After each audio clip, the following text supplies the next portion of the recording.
اور سنو حضرت امام جلال الدین سیوطی الشافعی نے الخصائص الکبریٰ میں روایت فرماتے ہیں کہ ایک مرتبہ ایک دیہاتی آرامی شخص حضور کی بارگاہ میں آیا اور اس نے کہا کہ آپ مجھ سے کشتی لڑیں، کشتی لڑنے کی دعوت دی۔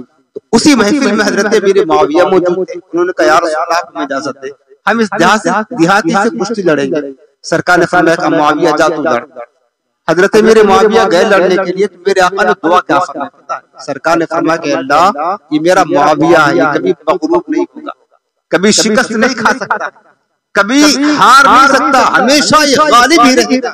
حتیٰ کہ حضرت امیر معاویہ نے کشتی لڑی اور اس کو بچھا دیا۔ میرے آقا خوش ہو گئے، تاجدار کائنات خوش ہو گئے، بات تو ختم ہو گئی۔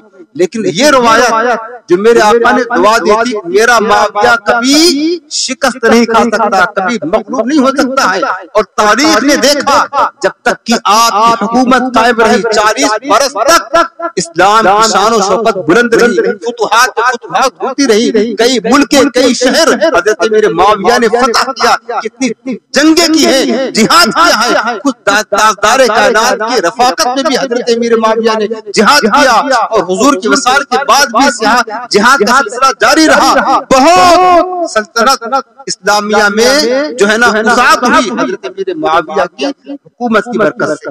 معاویہ کبھی مغلوب نہ ہوئے۔ یہ روایت جب حضرت مولا کائنات کو پہنچی ہے حدیث پاک کہ تاجدار کائنات نے، اور یہ جنگ صفین کے بعد کا واقعہ جب یہ روایت پہنچی، چونکہ جنگ صفین میں حضرت امیر معاویہ اور مولا کائنات شیر خدا کے درمیان جو جنگ ہوئی تھی وہ ایک اجتہادی الگ معاملہ تھا، اس کی طرف ہم نہیں جاتے، ٹھیک ہے نا، وہ بزرگوں کے معاملات تھے وہ جانتے، ہم اس میں کوئی عمل دخل نہیں کرتے۔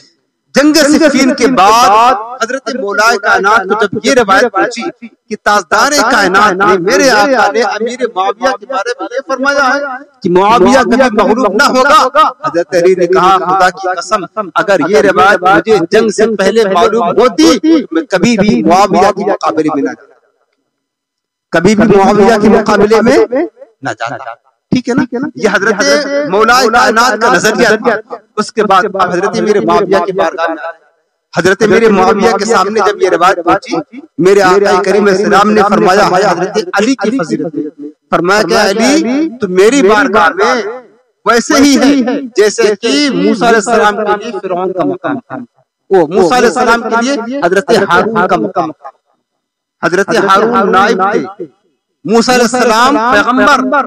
میرے آقا نے فرمایا علی تیرا درجہ تیرا مقام میری بارگاہ میں ویسے ہی ہے جیسے کہ حضرت موسیٰ کی بارگاہ میں حضرت ہارون کا مقام تھا، یعنی حضرت ہارون موسیٰ علیہ السلام کے نائب تھے، اسی طرح مولا کائنات تاجدار کائنات۔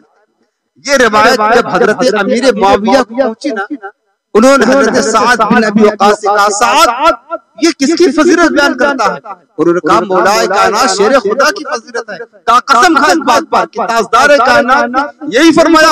کہا ہاں حضرت، سرکار نے یہ فرمایا اما ترضا یا علی ان تکونا منی بمنزلت ہارون من موسیٰ۔ میرے آقا نے فرمایا اے علی کیا تو راضی نہیں تو میری بارگاہ میں وہی حیثیت رکھتا ہے جو حضرت موسیٰ کی بارگاہ میں حضرت ہارون کی حیثیت تھی۔ حضرت امیر معاویہ فرماتے ہیں وہ حج کے لیے گئے، اور حج کے لیے خاص جب گئے نا حضرت ام سلمہ کی بارگاہ میں گئے، ان کے گھر پر گئے، کہا امی جان میں صرف ایک روایت کی تحقیق کے لیے آیا ہوں، یہ بتاؤ کیا میرے آقا نے حضرت مولا کائنات کے لیے حدیث فرمائی ہے؟ تو حضرت ام سلمہ نے کہا ہاں ہاں تاجدار کائنات نے مولا کائنات کی فضیلت میں یہ روایت بیان کی ہے۔ اس وقت جب یہ روایت سنا نا حضرت میرے معاویہ تھوڑے بار بار کر رونے لگے، کہا خدا کی قسم اگر یہ روایت مجھے جنگ صفین سے پہلے پتہ ہوتی میں کبھی بھی مولا کائنات کے مقابلے میں نہ جاتا۔ اور پھر یہ جملہ کہا کنتو خادمن حتی یموتا، میں علی کا نوکر اور خادم بنتا یہاں تک کہ ان کی وفات ہو جاتی یا میری وفات ہو جاتی۔ سمجھ رہے نا یہ عظمتیں دونوں بزرگوں کے درمیان، ان کے دل میں ان کی عظمت، ان کے دل میں ان کی عظمت۔